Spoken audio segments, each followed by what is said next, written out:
All right, welcome everybody to the May 2026 Minnesota Astronomical Society monthly meeting.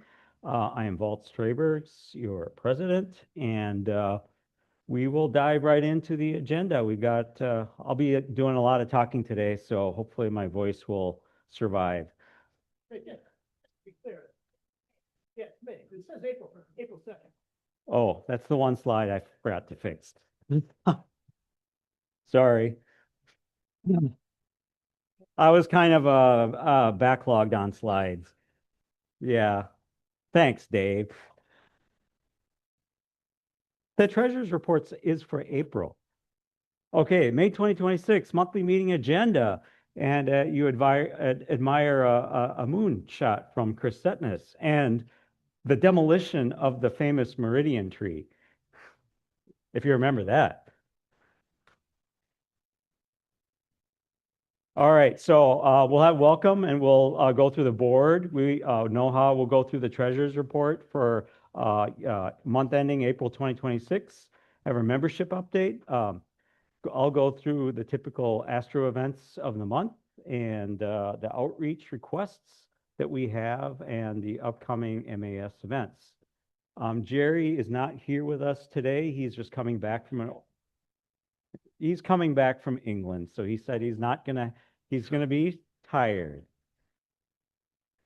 So I'll cover AL and CRAL announcements, talk about a couple new MAS volunteer opportunities that have come up. And we have a student presentation by Stella Leventhal. I don't see Stella here, but hopefully she gets here pretty soon. And then PSA. And then unfortunately, you'll have to put up with me for another hour as I'll be talking about the Central High School old observatory in downtown St. Paul that I did research on over the last 6 months. So hopefully you'll find that talk a little entertaining. All right, so let's get into it right away. Here is the MAS board. I'm Valts, your president. John Zimmich here, vice president. Claire Weaverling, secretary. Noha is treasurer. And Jesse and Phil are board members at large. So any questions about any of the club operations or any concerns or comments to the board, track down any one of the board members. You can use the form on the website to contact us, any or all of us at once if you wish to do so. So do that if you feel that you need to. Membership, we had a slew of new members coming in today. I'm not going to read the whole list of names, but the membership as of May 4th is 693 members, 3 honorary, 151 patron, 515 regular, and 24 student, and a couple members coming back. So welcome back. Yes. Yes, I'm glad. All right, welcome new members. If is anybody new member in the room here? Raise your hand. Is there any member online? If you want to just unmute and say hello to everybody and maybe introduce yourself. All right. If not, we will move on. As usual, if there's any questions about your membership, about the benefits or anything about the payments or anything, you can contact Steve at membership@mnastro.org. All right. Astro events for this May. So May 8th is the Eta Lyrids 2026. That's the peak. May 9th is the third quarter moon. May 13th, conjunction of moon and Saturn. May 14th, conjunction of moon and Mars. May 16th is new moon. May 18th, conjunction of moon and Venus. May 20th, close approach of moon and Jupiter. The 21st, close approach of moon and M44. On the 23rd is the first quarter moon, and May 28th, asteroid 28 Amphitrite at opposition, magnitude only 9.7, so easily done. May 29th, Venus at highest altitude in the evening sky, so Venus is like blazing in the west, so that's kind of a fun sight to see all the time. And then May 31st is the full moon, and it is the second full moon of the month. Woohoo. All right, space events, launches coming up. Soyuz 5 demo flight, that actually happened, I believe. And so that's a new version of the Soyuz rocket. And then Falcon 9 SpaceX Crew Resupply 34 is coming up very soon. ISAR Spectrum Aerospace, a test flight, and they launch out of Norway, very pretty launch site. Hopefully they're successful this time. And then the Chinese are launching Long March 10B demo flight as well, also a new experimental rocket. They're going to try to land on that rocket. So it's basically a Falcon 9 kind of clone. And then not earlier than May 12th, the SpaceX Starship test flight that's the earliest possible launch window. So the version 3 of the SpaceX Starship test flight. All right, comments out there kind of died down a little bit. Pan-STARRS, did anyone really get a good view of Pan-STARRS at all? It was kind of yeah, it really wasn't all that great. And then, yeah, not here, but of course. And then a couple random comets are visible, but nothing really special. 10P Temple 2, which will be visible through August, and C2025 A6 Lemon. It's a target in early May, but nothing really outstanding there. As usual, most of my sky events I mine from inthesky.org and just various other internet sources. So hopefully you find that useful. Okay. Ooh. Oh, okay. There's only so much I want to give AI to do. All right, outreach requests. So I think I looked at this yesterday was the last time I looked at the forum. So I'll just go through it day by day. May 15th, Forest Lake High School. So the teacher out there, Nicole Wendell, is hosting a star party and is asking for help with her telescope out there in Forest Lake. Yeah, it's a Takahashi with a Tema mount, so it's kind of an oddball setup that not a lot of people have a lot of knowledge on, unfortunately. So, oh, Dean wants to go. Struggle. Yeah, it looks like she's picking things up again. So, yep. All right, June 4th, ELO Great River School has an evening observing event. July 14th through 16th, Baylor Adventure Camp. It's a daytime thing. August 5th, Minnetonka Community Center. They're asking for a presentation if somebody wants to give a presentation. August 12th at Able Park, St. Louis Park. Spring Lake Park. I didn't fix that from last month either, so remind me better. Okay. That's fair. That's fair. Also, August 12th in Osceola, Wisconsin, Standing Cedars Community Land Conservancy is asking for an outreach activity. Yeah, it's just over the bridge, across from Taylor's Falls, kind of over down there. Yeah, not too far. And August 13th, City of Delano, 150-year celebration. They're requesting a speaker or a presentation. August 22nd, Forestville Mystery Cave Dark Sky Festival. And that's kind of a fun event, a table and a star party opportunity there. And then September 18th, ELO, there's a tentative Rovers Club. Is that going on? It's not Rovers. Oh, it's an alumni club. Okay. All right. So, but that's still a possible outreach event out there. And then at October 26th at JJC, or another mutually agreed upon location, the Bayport Cub Scouts want a presentation and maybe some telescope observing time. And then there's November 5, there's a flexible date way out there in the Victoria Library, some kind of astronomy presentation. So there's a lot of different outreach opportunities. Always keep up to date with the outreach forum and on the outreach Slack channel. And Jesse and Dave are trying to keep that up to date. And the outreach committee is is working hard to try to upgrade things. So sign up to volunteer, and it's a lot of fun. All right. Volunteers. We've had a lot of work this past month. So let's start with CGO. So CGO teams last month were working to repair the imaging rig and, of course, repair the main fence. And here, what's the picture? This is Rocky on the post cover now. Nebby on the post cover. Yep, Nebby Rocky. Yeah. So our custom carved mascot now on the CGO light fence post. So thanks to those volunteers. All the volunteers at Astronomy Day at ELO a couple weeks ago.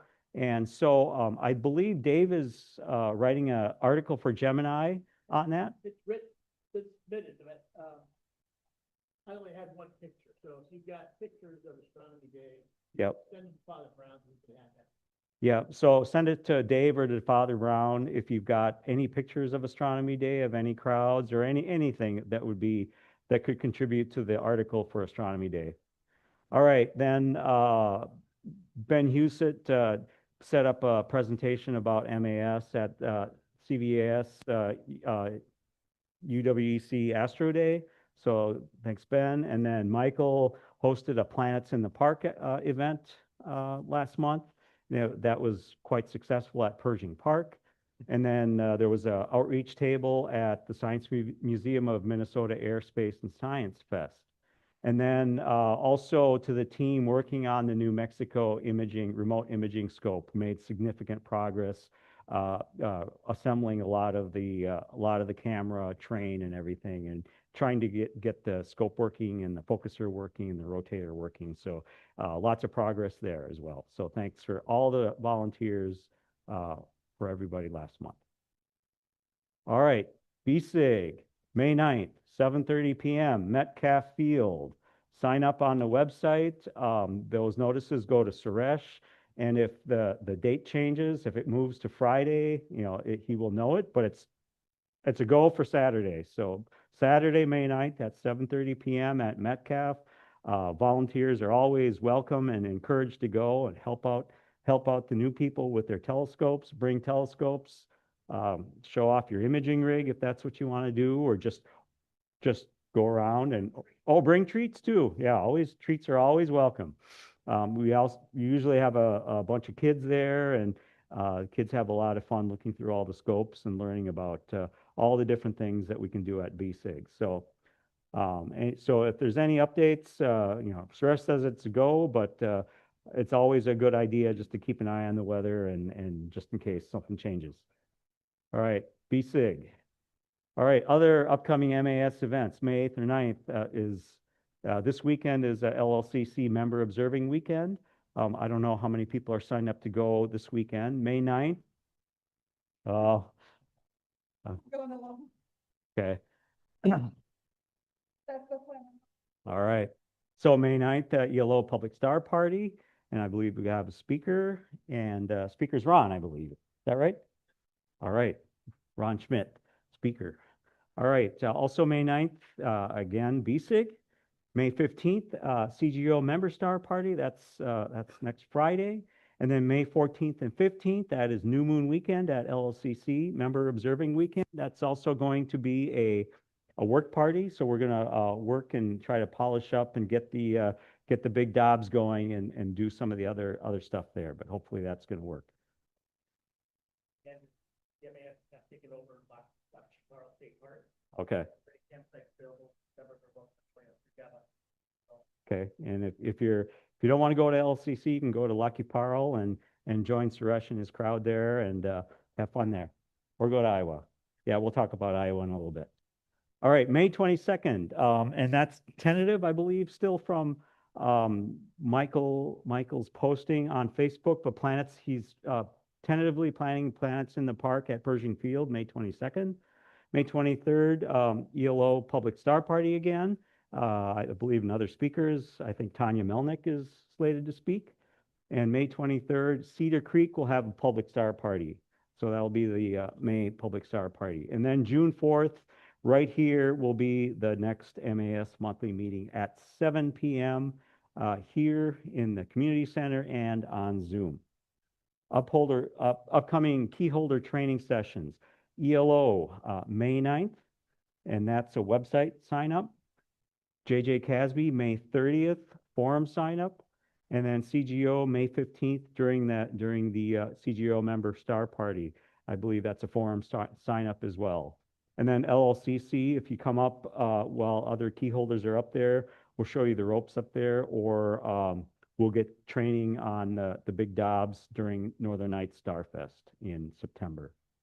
So any questions about any upcoming events? Key holder trainings are still active. Those are still correct. All right, awesome.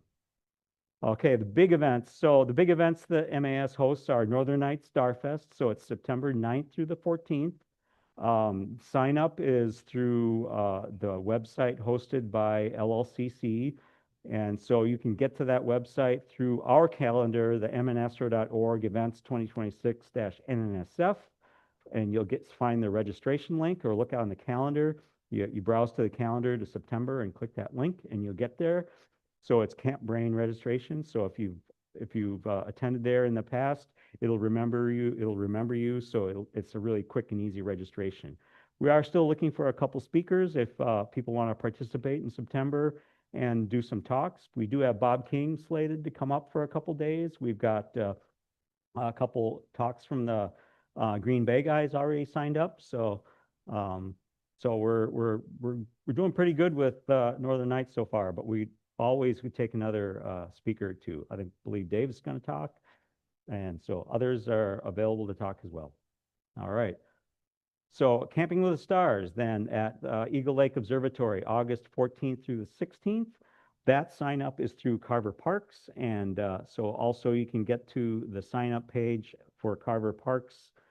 You can sign up for ball field camping or for just a day pass, and so you can attend that star party. So that's the only star party that's a paid for star party. But you register through Carver County Parks, and you get to it through our calendar listing for Camping with the Stars. All right. Any questions on the big events? All right. Astronomical League Awards. No Jerry today. He is, as I mentioned, he is just coming back from a trip from England. So he said he was a little tired. So no Jerry today. So I'll mention the upcoming NCRAL convention, 2026 convention. The Cosmic Conference is down in Iowa, May 15th through 17th. So you can sign up and find more about it at ncral2026.org. And then Alcon 2026 is now being hosted in Cincinnati this year, August 12th through the 15th. And you can sign up on alcon2026.org. And you can see the websites there. The AL Special Observing Challenges, T Corona Borealis, still sitting there, hasn't blown up yet. Anyway, any day now. And then challenge number 16, the M102 Messier's Unknown Journey Observing Challenge. Oh, it's in my template. It's in my PowerPoint template. It'll always be there. So, yeah. All right. So M102, that's the other observing challenge. So, as you can say, let's see if virtual Jerry works. I think I turned him on this time. Get out there and Oh, it doesn't observe work. or image. It just says, Get out there and observe all right. or image. There you go. Jerry says, get out there and observe. All right. Get out there and observe All right. One more time. or image. Stella Leventhal is a student, as a senior at the School of Environmental Studies in Apple Valley. And I believe you're graduating this year. Is that correct? Yep, I've got 21 days. Okay. So, right. So Stella, if you want to talk a little about, introduce yourself, and then I can just dive right into your slides, and I'll switch your slides when you're ready to go. Yeah, So, so as previously mentioned, I am a senior at the School of Environmental Studies, and we have to do a senior project. So my senior project is focused on light pollution and the harms of light pollution surrounding astronomy. Um, so I I might should I just get into the presentation? Yeah, go for it. So I'm gonna switch to the next slide.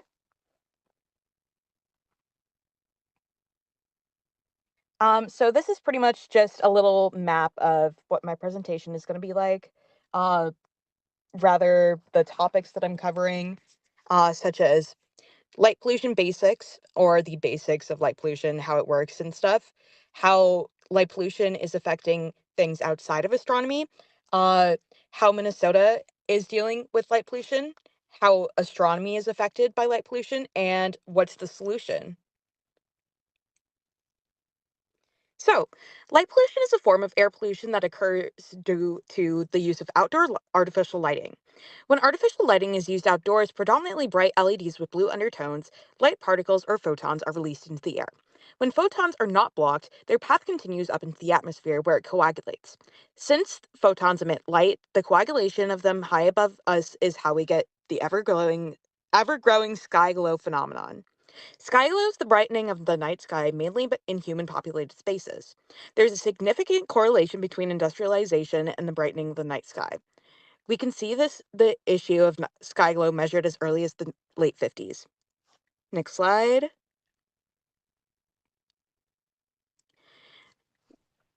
This map from the National Park Service indicates that in the late 50s, the night sky brightness was around 3 to 9 times the natural level, at which point the Milky Way is no longer visible with the human eye. As time goes on, sky brightness is seen to increase exponentially. With data from the Globe at Night project, it was found that for the past 10 years, the night sky brightness has been increasing steadily by 10% each year.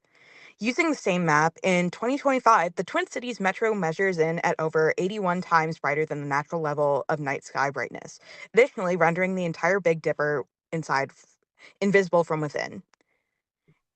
Um, Next slide, pretty please.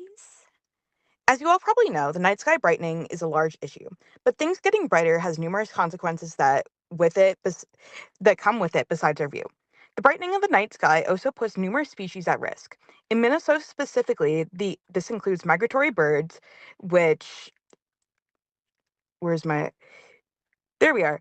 Uh the brightening of the night sky also puts numerous species at risk in Minnesota specifically. This includes migratory birds, which are disoriented by night light, plants that require darkness to bloom, and the pollinators that rely on them, fireflies that use their light signals to find mates to reproduce, and many, many more. Next slide. Working on it. Yeah. Very Okay. That was I forgot I had that slide in there. That was the slide for what I just said. Um, and then That's all right. another unhighlighted consequence of light pollution is human health. Light exposure can cause the body to suppress melatonin production, a key hormone that signals when it's time to sleep. Artificial light can also disrupt our internal clock or circadian rhythm. Disruption of the circadian rhythm has been directly linked to many medical issues in humans, including depression, anxiety, insomnia, and even cancers. I'm going to have you switch to the next slide. According to the Dark Sky Association, international dark sky sanctuaries are certified spots around the world dedicated to preserving the darkness of the night sky.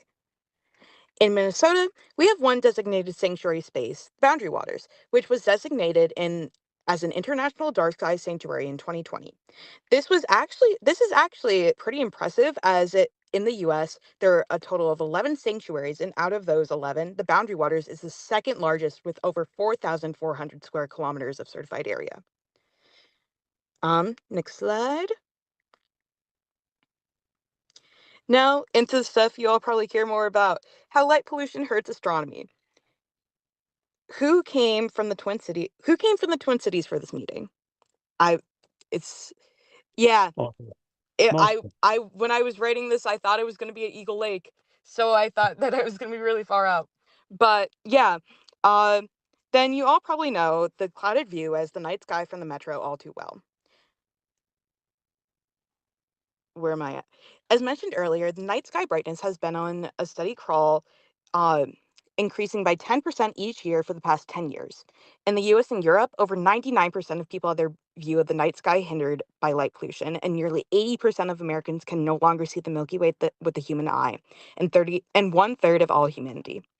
Light pollution hurts astronomy by reducing visibility of celestial objects, impacting the quality of astronomical research. The sky getting further from a true black, with the sky getting further from a true black, the contrast of celestial objects is decreased. The majority of celestial objects are already pretty hard to see since their light isn't bright enough for it to reach us fully. So in more populated areas, it's almost impossible to see anything but the brightest lights above with your bare eye. If you can't tell, I'm losing a little track. I'm a little off. Uh, the more populated space is, the harder it is to view the night sky, making it harder for new folks to get enthralled by the beauty of the sky. I know personally, I wasn't able to truly see the night sky until only a few months ago when I was able to go up north for the first time. I knew of the endless mystery of the universe, but it took me 17 years to actually be able to see it. In November, I went up to Finland, Minnesota for 3 days with a group through school. It was my first time up north, and I don't think I'll ever forget it. I still remember the night stargazing up there, the smile on my face unhindered by the 20-degree weather. I think that I think that night I laid on the deck for almost 2 hours, not caring that I couldn't feel my fingers or toes. I was looking at the most beautiful view I could ever imagine. My experience of the night sky of not seeing the night sky in its entirety is not unique to me, though. To help preserve the view of the night sky, the solution is truly quite simple. Next slide. Be conscious of your use of lighting outdoors. Only illuminate the areas outside when you need, where you need, and when you need it. Next, shield your lights. If you can remember back to the beginning of the presentation when I lightly covered the physics of light pollution, the main cause of light pollution is the lights pointing up. When there is unnecessary LEDs pointing where we don't need them, the photons coagulate in the atmosphere and brighten the night sky. To stop this, it's again a rather simple solution. Don't get outdoor lights that aren't covered properly. As seen in the infographic from the Dark Sky Association, the best choice is fully shielded lights on the timer. I know I'm only here for a brief. Okay, this is. I had ordered outreach materials from the Dark Sky Association, and I have them with me in physical form, but I obviously am not in person. But that was pretty much my presentation. All right, thank you, Sel. Does anybody have questions either online or in the room for Stella? Mark, are you coming to Cedar Creek again? Are you gonna come? I don't know. If 23rd, when is it? May 23rd. Yes. Maybe May 23rd. Is that, Saturday. let me see. That's a Saturday. So I probably could do that. I might pull up. We'd love to see you up there. All right, anybody else have a question for Stella? All right, Stella, sorry about the confusion about the location but I think That is totally my bad. That's totally my bad. I'm so sorry about that. no, I think it turned out great, and we really wish you well, and hopefully you keep up and you see some really good, awesome dark sky, and join us some other time. There's a question in the chat Oh. about my thoughts on the removal of the boundary waters protected status. So we actually at my school, we have an entire unit in our junior year focused on studying on like the boundary waters and how important the boundary waters are to our community and to the entirety of the US, as the boundary waters flows through the entire US. It may start in Minnesota, but that water goes all the way down to the Gulf. So we learned a lot about the boundary waters, and there are numerous trips through our school that give you the opportunity to go to the boundary waters. So we, as a school, are close to the as like socially we are close to the boundary waters. Obviously, distance-wise, we are not physically close to the boundary waters, but yeah, the boundary waters does have a special place in all of our hearts.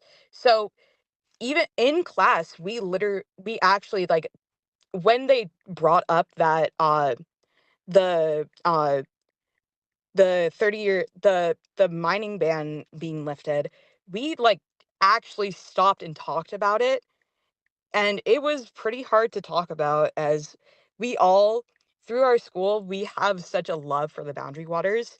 And uh we did this thing. We do this thing every year called it's like a donation. It's a charity thing where we raise money, and we had unanimously we raised about $500, and we got to choose which charity it went to, and it was a unanimous decision that it was going to the Boundary Waters. Uh, so yeah, we're actually doing our part in helping save the Boundary Waters a bit. We have another What can question we online. do? What can we So, do to promote the dark skies in the Twin Cities metro? right. Um, there, I would say check out the Dark Sky Association.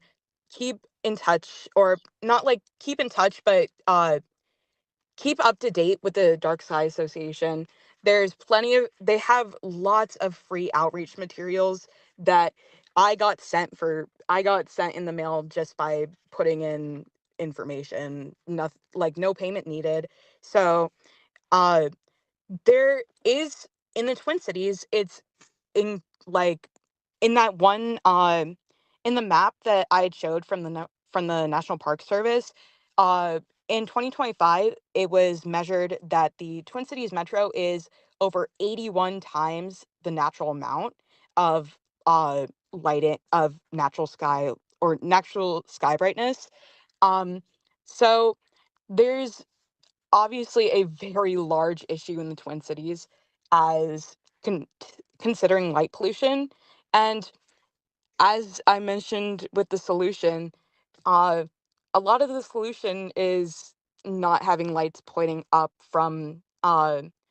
up upwards, more having them blocked like in the little infographic, having them pointed downwards. There is I saw something else in the chat. Oh, I oh my gosh. Um, what my next move is once you get your degree. So I'm actually I'm hopefully going into forensics, which is a bit off track for this, but as I had mentioned earlier, a couple months ago, I was able to go up to Wolfridge Educational Learning Center in Finland, Minnesota, which is about 30 minutes from Duluth, and I fell in love. I like as I mentioned, I did not care that I couldn't feel my feet or my hands. I wanted to the stars were so beautiful from there. So that actually caused me to choose to go to I'm going to University of Minnesota Duluth uh instead of staying in the Twin Cities. And I oh my gosh, I'm so excited because I'm so excited to be able to just see the stars from not as far. All right. Well, thank you, Stella, again, and we wish you good luck in your future studies. And keep in touch with us. And you can always join us at one of our star parties or become a member. So, thank you very much. Thank you so much for this opportunity. All right. Thank you.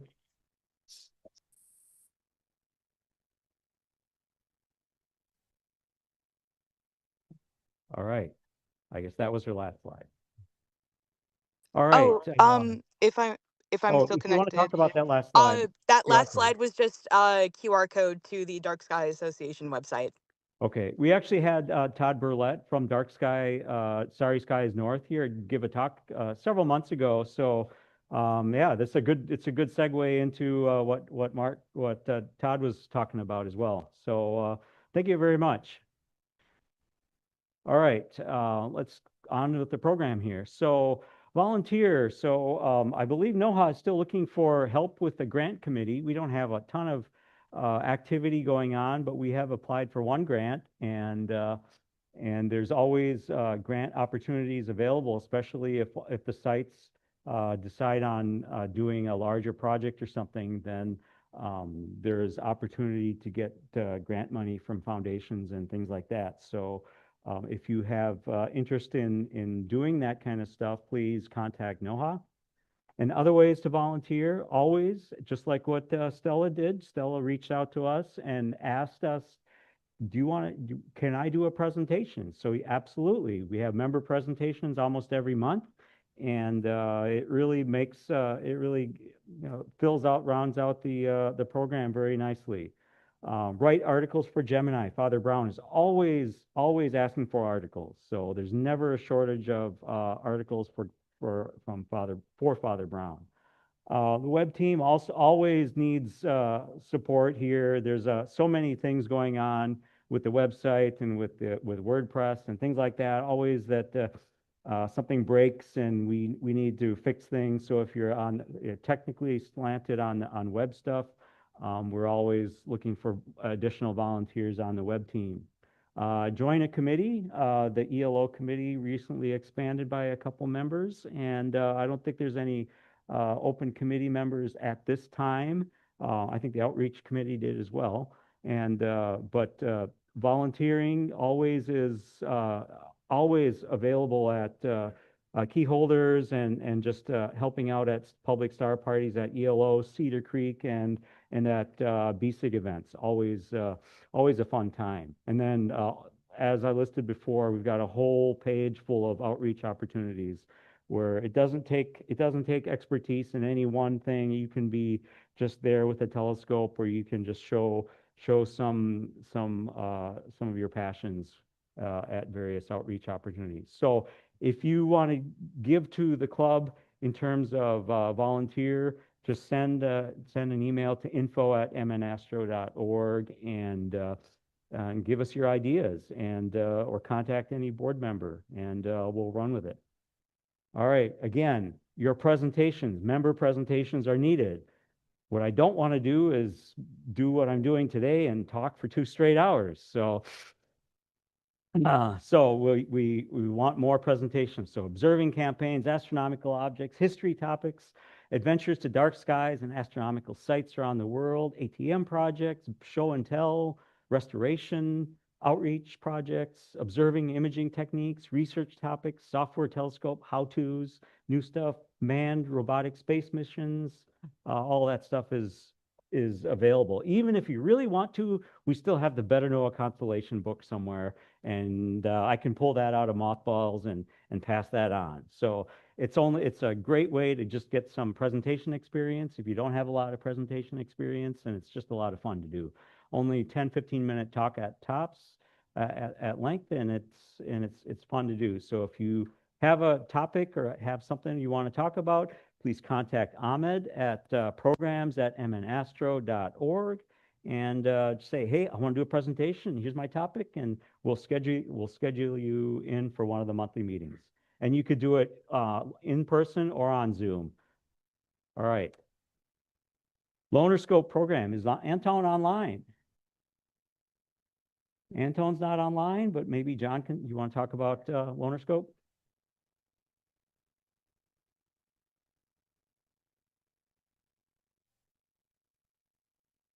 Okay, Loner Scope program, the normal spiel for any of, I don't know if we really have any new members online, but Loner Scope, the club is fortunate to have 19 Loner Scopes that include Dobbs, that includes SCTs. You can see in the pictures there. We also have the solar scope.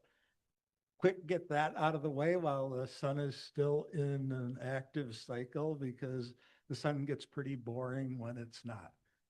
And I got stuck doing a couple programs when the sun was not, and supposed to, get the sun in one revolution. Well, you can't tell if the sun's revolving because there's no sunspots. And that's really the only way you can tell. So, and the filter in the solar scope has been recently replaced too. So it's looking really sharp. Yeah. So we have that. It's just it's a Coronado PST that we have. in the loaner program. It's actually pretty exciting to see the sun with that. But we also have the studies on CD, DVD that you can look at those programs as well. Any questions? I do want to announce that we are currently developing also in the loaner program electronic scopes. So we did recently get donated a Unistellar EV scope, and we are somebody is proposing to donate a C-Star to us. So we're going to add two of these telescopes to the loaner program. So that's it'll be a different coordinator. So if somebody wants to coordinate the electronic scopes port, because Anton is pretty much overwhelmed with and pretty much at capacity with handling the current loaner inventory.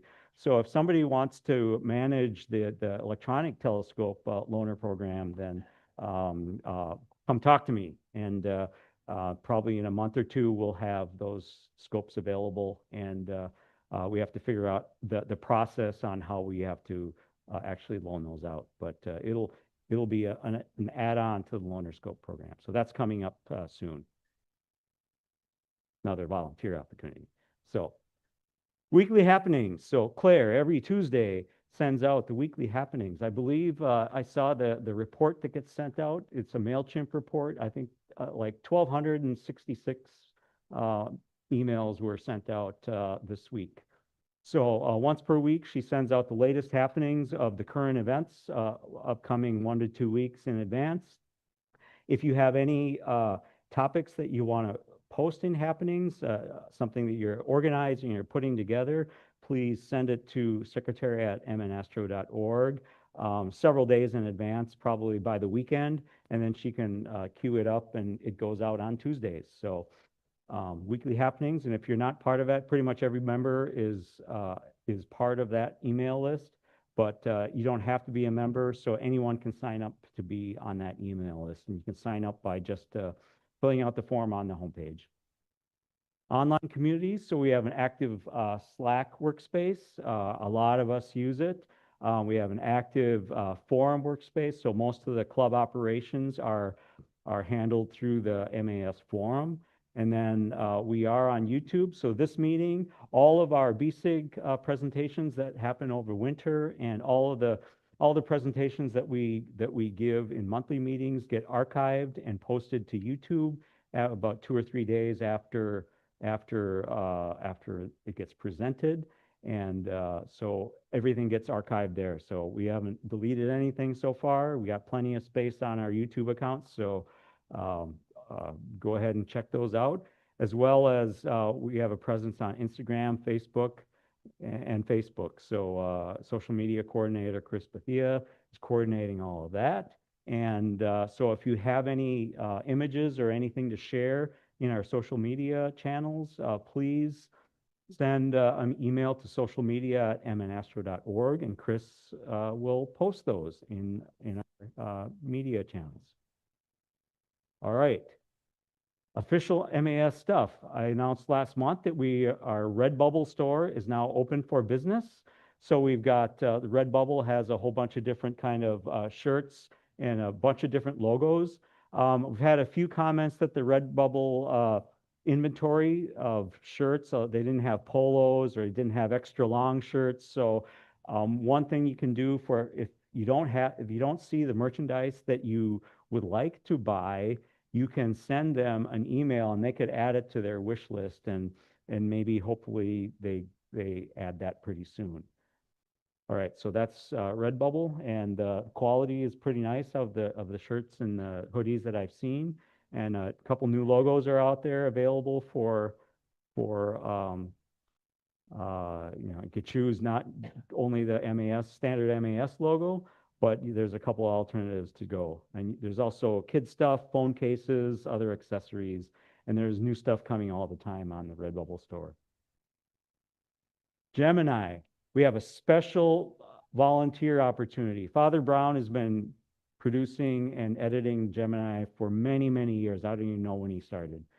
But Father Brown will be stepping down as Gemini editor after the October issue. So we are looking for a new editor of Gemini. So this is a great opportunity for another volunteer opportunity to help out MAS. So Father Brown gave me a big list, promised, the step by step, this is how he does it, and he will help you and guide anyone through the process of producing Gemini. And it sounds like, I believe we've got opportunity to modernize it, to update it, to make it your own. So it's really, Gemini has been around for a long time. It's part of the history of the MAS. And so it's opportunity for somebody more on the creative space to actually work and make a special effort to help the MAS. So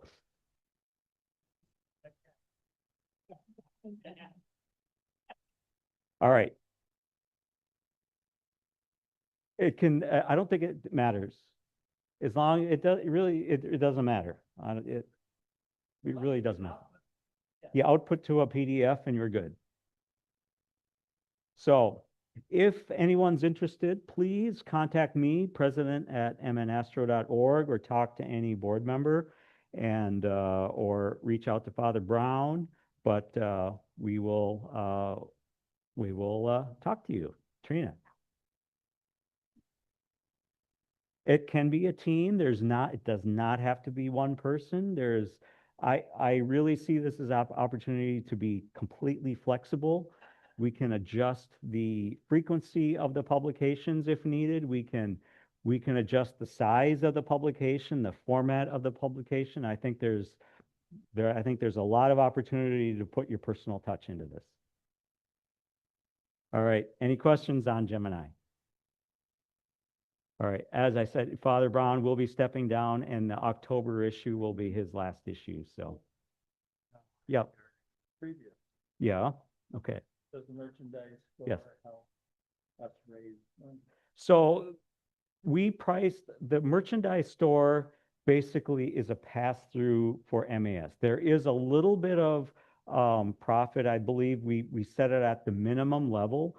So if we gain maybe $50 or $100 per year, we take that income. What we've traditionally done is then take that income and basically bought additional shirts and hats and things for giveaways at some of our events. So it doesn't produce a lot of money, and the board has decided that we'd rather keep the costs low for the members and not make it a real money-making effort for the club. It's really more of a pass-through. So we just want to make sure that we're not paying for this service. So we don't have to pay anything for this service, but we do get a little bit, but not a lot. Okay.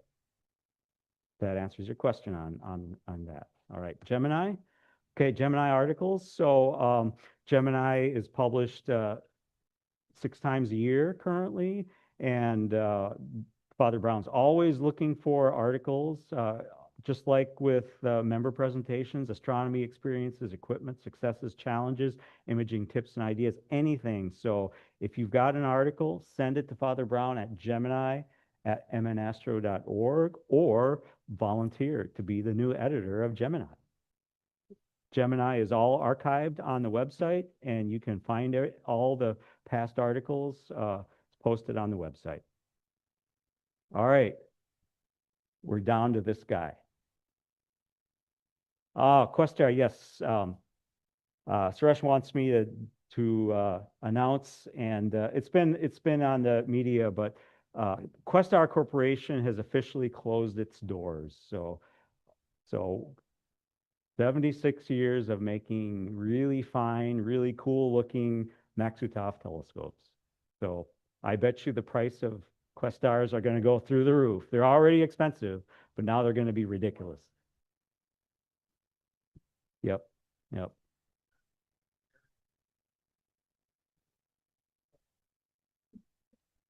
All right. Let me take a swig.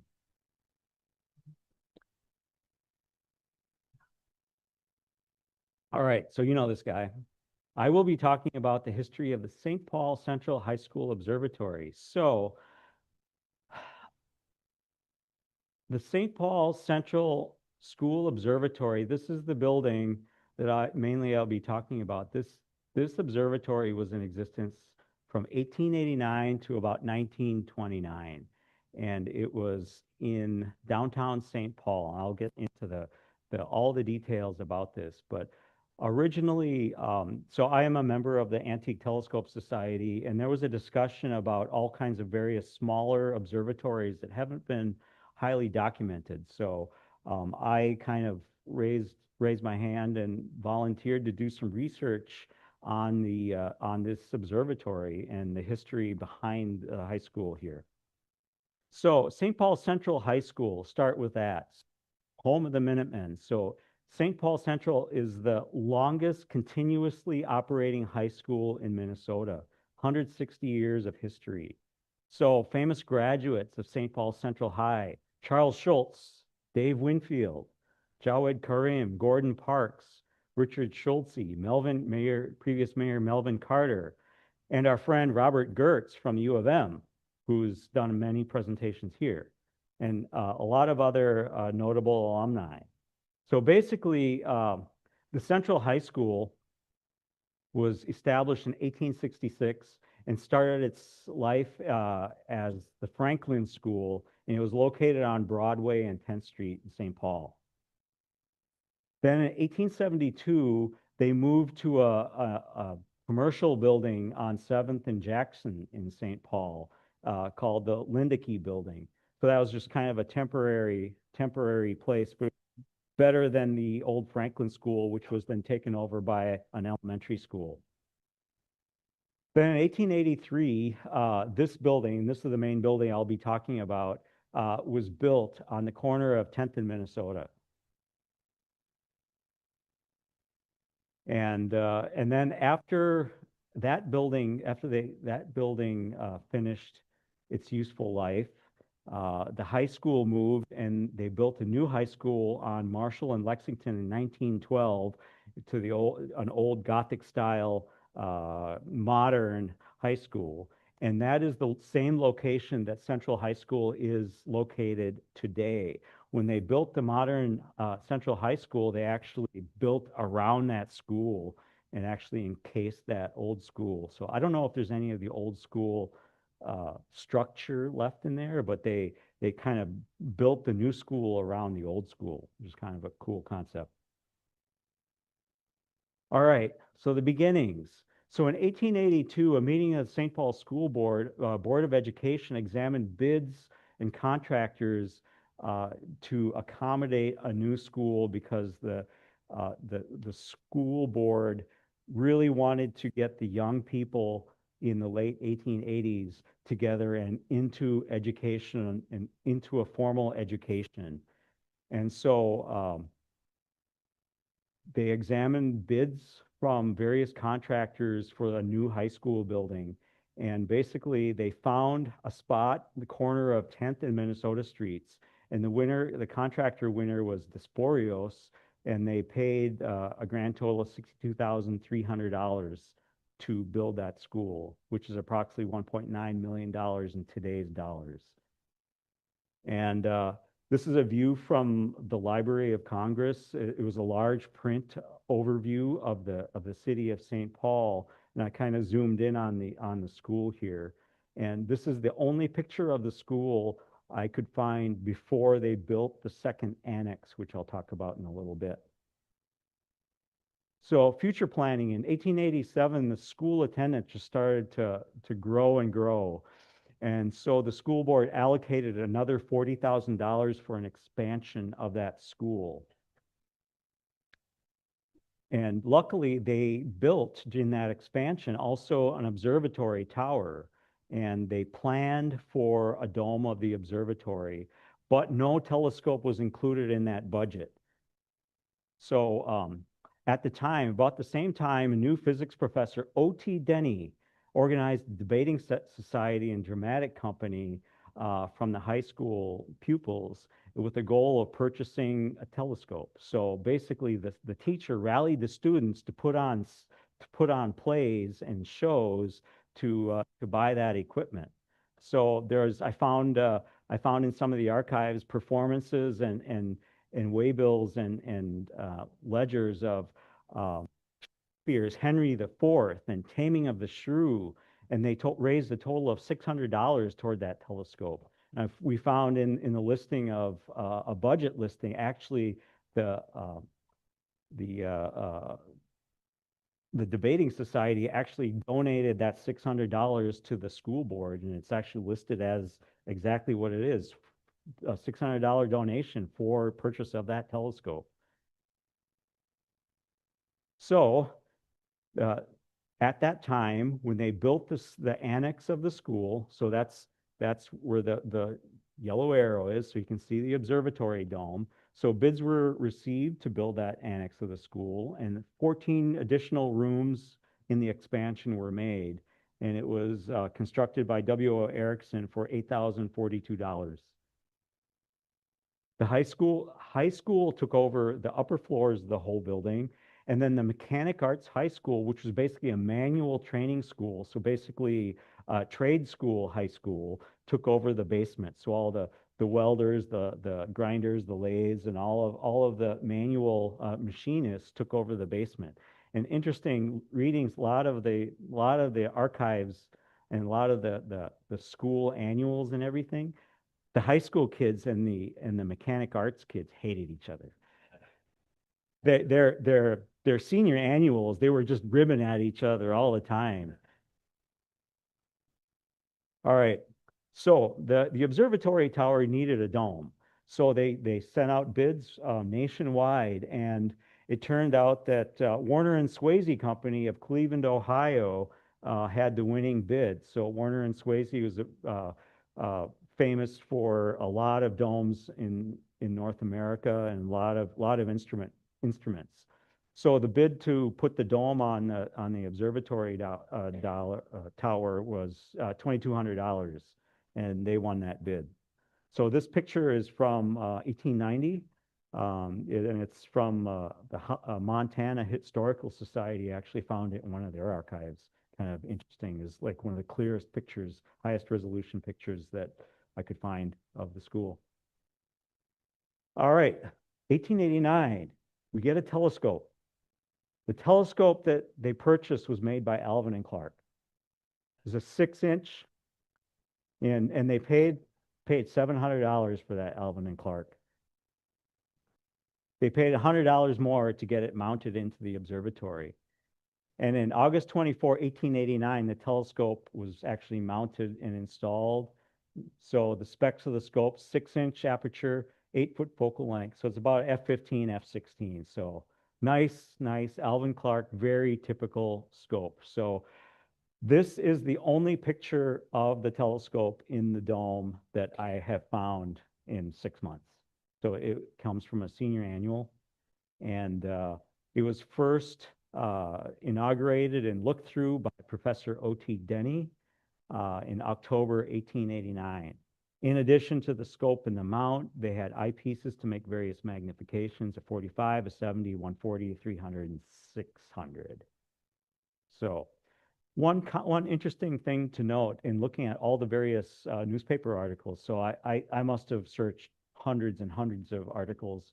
Luckily, the Minnesota Historical Society has all these newspapers now digitally archived online, and it's pretty good search capability.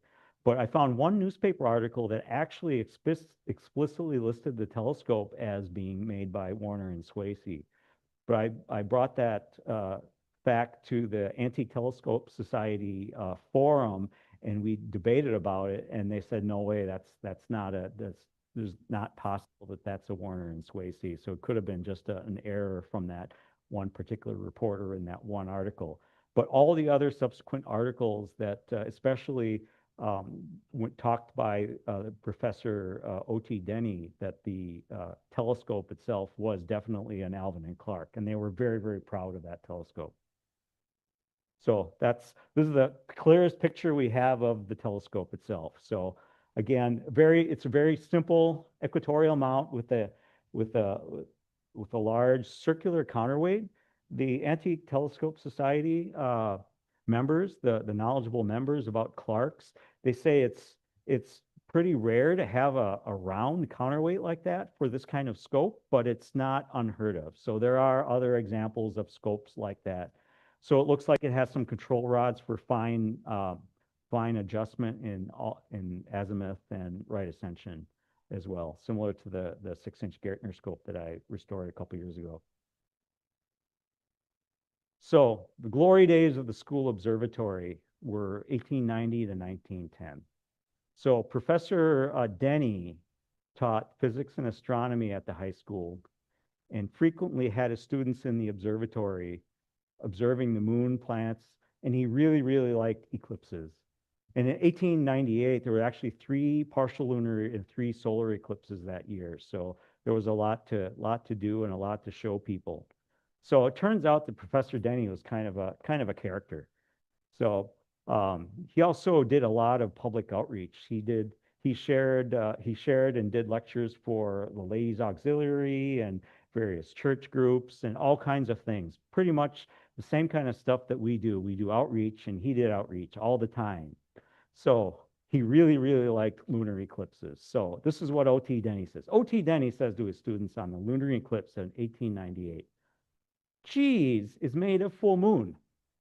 A naughty black cat nibbles away at it for its supper. So that's the lunar eclipse. That's how he described the lunar eclipse. And his students loved it for it. 1903, President Theodore Roosevelt visited St. Paul.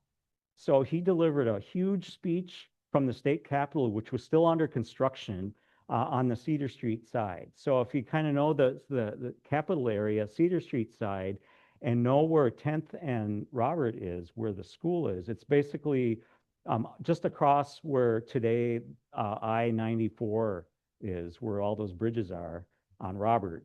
And so the observatory actually had a view of the Capitol, but everyone wanted to see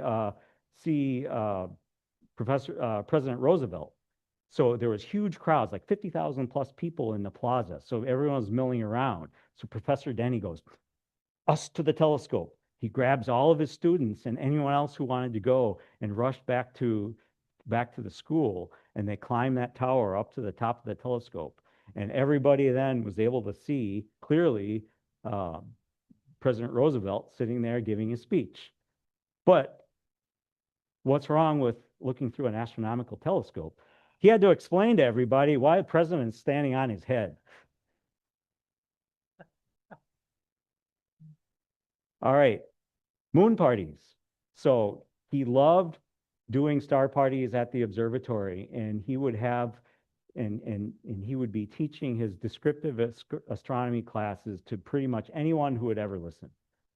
So the typical moon party schedule was like this. So girls from the school were up in the observatory from 8 to 11, and then boys from midnight to 2 a.m. So I think that'd be a fun thing to do. Climb up that stair and look at the moon and look at the stars. He also hosted many other public groups, fraternal organizations, societies, social clubs. He rented out his classroom and got special permission from the school board to be able to do this. He had a lot of familiar targets, the same targets that we're familiar with and love. Jupiter, the belted giant of the solar system. At that time, they didn't know whether it was liquid or solid. Uranus, Venus, and occasionally Mercury, looking like a small moon with phases. And of course, the moon itself, with all its craters, mountains, gorges. And then Saturn nights were the best, when Saturn was up. 1, 2, 3, 4 moons, sometimes 5 moons, 6 moons. The view through that scope must have been pretty awesome. So at the time, especially when you had these eclipses and some of these other events that were happening around, he would really encourage his students who really got into it to attend the U of M and use the 10.5-inch brochure and he actually arranged um, uh, visits to the Goodsell Observatory in Northfield as well. So he did have an active communication with both the U of M and Goodsell. 1910. So what astronomical event happened in 1910? What's famous? Two comets. Correct. Halley's Comet. So it was a big hype in the papers. All kinds of things. People were afraid. People didn't know what to expect. They thought it'd be spectacular. April 15th, Professor Denny made his first sighting of the comet, along with Professor S.T. Leavenworth of U of M. April 19th, get students to the observatory at 3 o'clock in the morning, but hard to see because it's too close to the sun.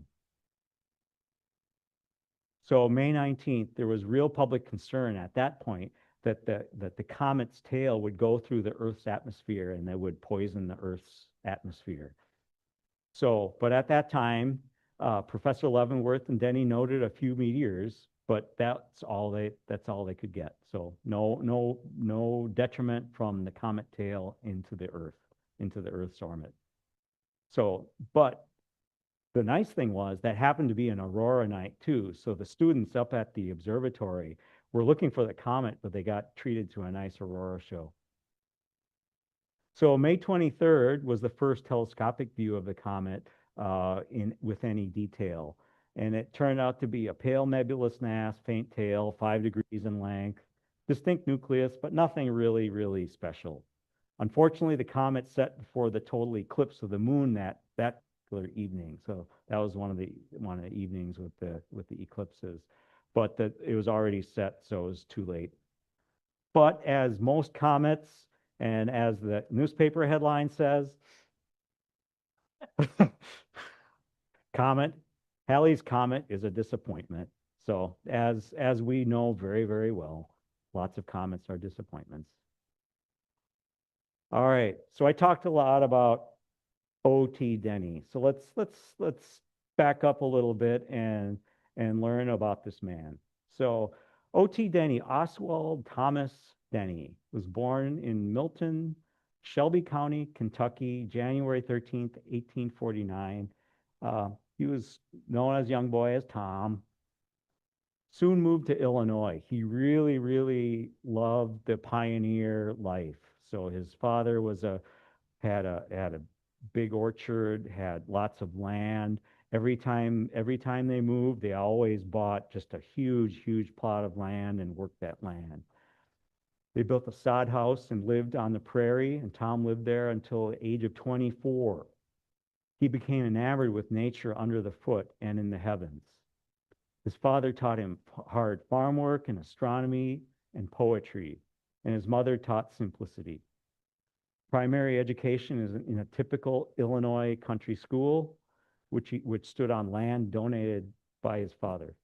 So 1866, he became engaged to Anna Canby also of Illinois, and married Anna in 1874, and could see some of his views of young Mr. Denny. So O.T. Denny then in 1868 entered Lincoln College and taught at local district schools as a science teacher. In 1873, first major teaching assignment was in Lawstant, Illinois, where eventually he became principal. In 1877, he taught in Mount Pulaski, Illinois, but was offered superintendency in Mason, Illinois schools. And then their first child was born in 1878, April 25th. 1885, his pioneer blood drew him to Jamestown, North Dakota, as superintendent of schools.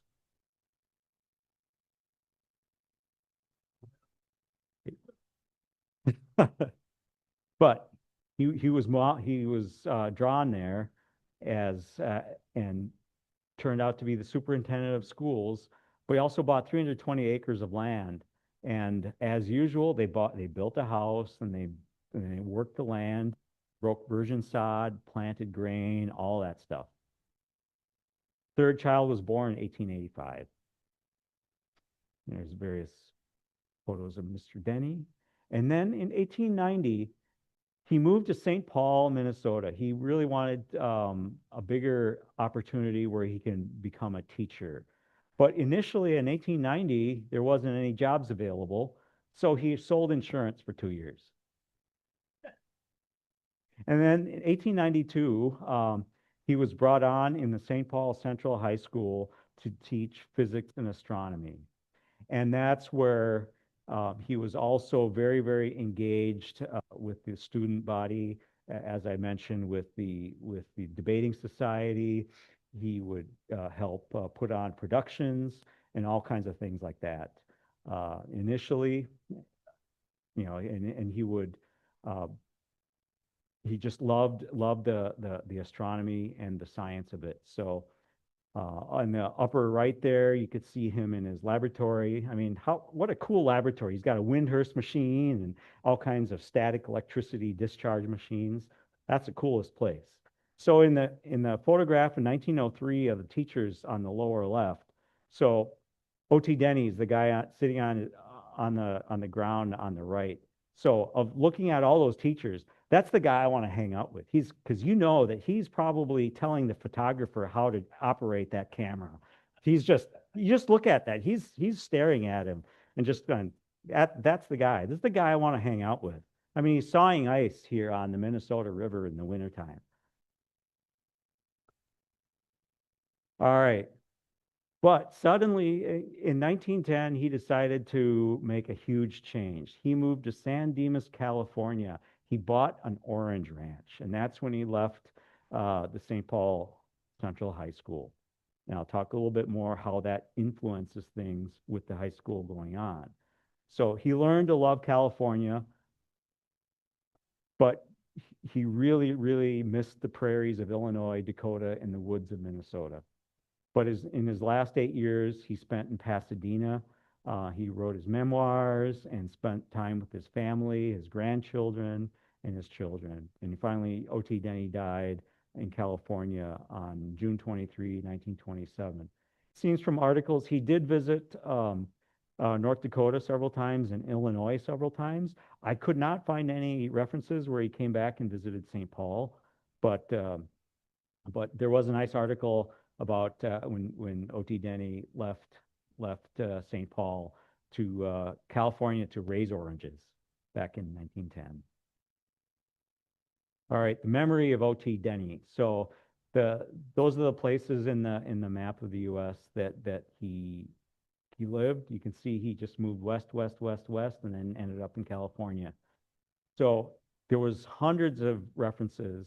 So I actually found the entire O.T. Denny genealogy online, and just a ton of information about his family and all of that.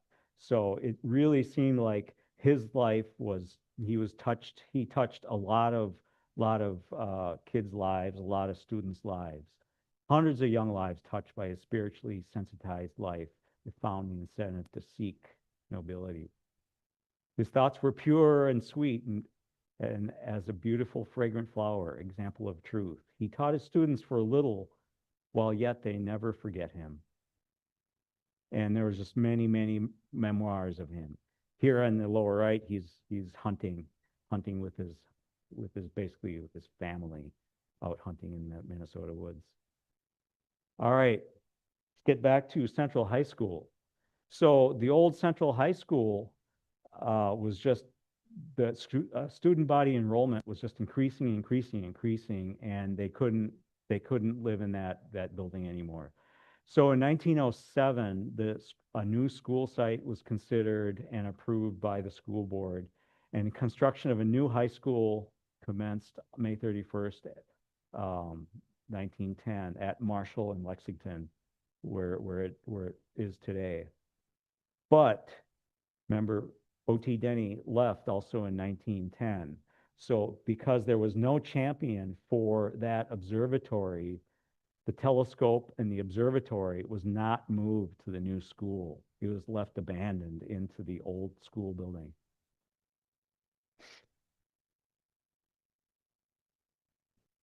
But the old school building, it was still around.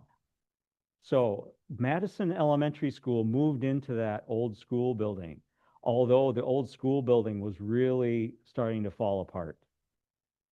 And so the Elementary School moved into the first 2 floors of that building. The upper floors and the observatory tower were left abandoned.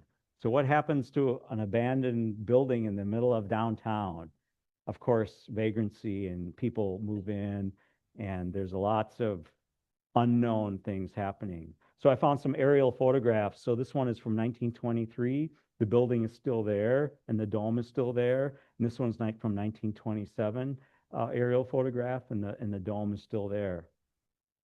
So Madison School finally abandoned it because basically it was rat infested. It was really not safe for students anymore.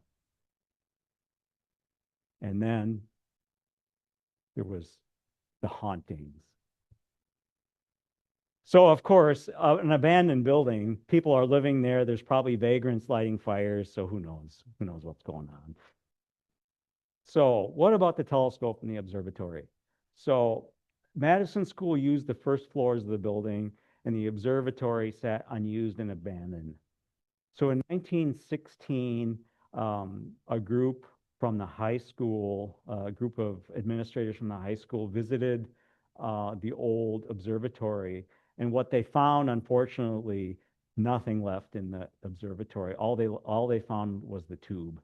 And so the lenses are gone, the primary is gone, basically all the eyepieces, all the gadgets is just stripped. So unfortunately, there's no happy ending for that telescope. And in 1928, the sale of the property and the demolition of the school was finally approved.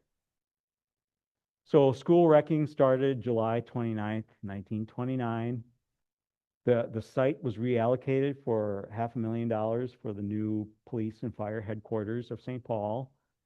And here I found a bunch of ads placed for the raising of the school, for hiring the workers to do the raising, and also reclamation of all of the materials. So they were advertising, come and pull the floorboards, come and pull the fixtures, come and pull all the stuff. So all the brickwork, all the woodwork was sold basically for scrap. So there was no record at all of what happened to the dome or the observatory or the scope. The tube itself was probably a brass tube, so that was probably the first thing to be scrapped and melted down. So what was there afterwards? Is the 1929 St. Paul Fire and Police Headquarters building. So it was the 3rd largest building project in St. Paul in that year, and they built it at a cost of $440,000. So that's what it looked like in 1945. Today, the facade of that building still exists. It is part of the Penfield Apartments. So if you're out there in St. Paul, you can drive by it. That's the location where the school was. So it's still there. They did keep that 1945 facade in the apartment building. So what was my hope with this project? I was hoping that the St. Paul Public School Board had a private Hangar 13 where they kept all their old relics, and I could go and resurrect that old telescope. But sorry, didn't happen. But what did we actually learn? So the observatory at Central High School, really, it was an observatory for the contribution of scientific knowledge, but hundreds to thousands of young minds went through that curriculum, went through the teachings of O.T. Denny, and learned to understand the science and the beauty of the stars and planets and the phenomenon of the universe. And they were really guided by their inspiring professor, O.T. Denny, just as our educator friends do today. Ron, Russ, everybody here. Who am I missing from this group? I want to add everybody, Jay Carroll. So we want to raise our hats and applaud our educator friends for doing that job, the same job that O.T. Denny did back in 1910, having his moon parties. You guys and ladies are doing a fabulous job to keep the generations going. So thank you, Ron. Thank you, Russ. So again, lots of pupils went through that school. O.T. Denny made an inspiration on a lot of them, just like teachers at Central High School do today. So I want to end with this picture. So this is from the senior annual in 1905. Here's a picture of the place where we were educated. It's a rather homely, plain appearance, but beauty is but a brick deep. And the school contents, especially its human contents, are beauty itself. Over on the right and way up high, you see the observatory where the telescope, our telescope, the pride of the school, is mounted. We can hardly call the high school our alma mater. That is reserved for colleges, but we may designate it to alma mater soror. And under this loving title, we bid it fond farewell. So my research, the resources I use are Minnesota Historical Society. I visited the Gale Family Library, looked in a lot of their box archives, physical archives. Really fascinating to go down in there and get those archives. Minnesota Historical Society digital newspaper archives. There's St. Paul Daily Globe, and then just recently they posted the entire Pioneer Press back from the 1850s all the way to today, all online, available for free, searchable database. I visited Central High School Library, looked up some of their old archives. Library of Congress digital archives. One of the best libraries was the George Latimer Library in St. Paul, the downtown library. And then U of M also had a few snippets from their archives. Again, Montana Historical Society for some of their digital archives, and the Hathi Trust Digital Library that where I found the full Denny genealogy. And then I also have to praise the members of the Antique Telescope Society. We had active debate on the nature of the telescope and the dome and the observatory. So really fascinating, 6 months original research project. So questions about the Central High School Telescope. Dave. This is the premiere. This is the premiere. I absolutely will be. And I'm going to be presenting this to the Antique Telescope Society at some time. I'll write a Gemini article, and I'm going to write a formal article for the ATS Journal. Yep. Suresh.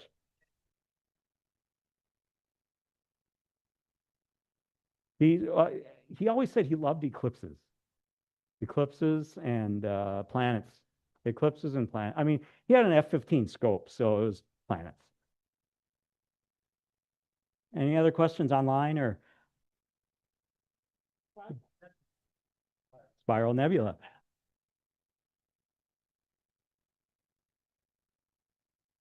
It's all manual. There's no motorized. Actually, it doesn't say whether it was weight driven. It could have been weight driven RA drive, like the Gartner is. Ron? Yeah, it doesn't say. Yeah. It looks like that beam goes pretty heavy. That's why they didn't, that was another reason why they didn't move it, because it was so solidly built into that old building.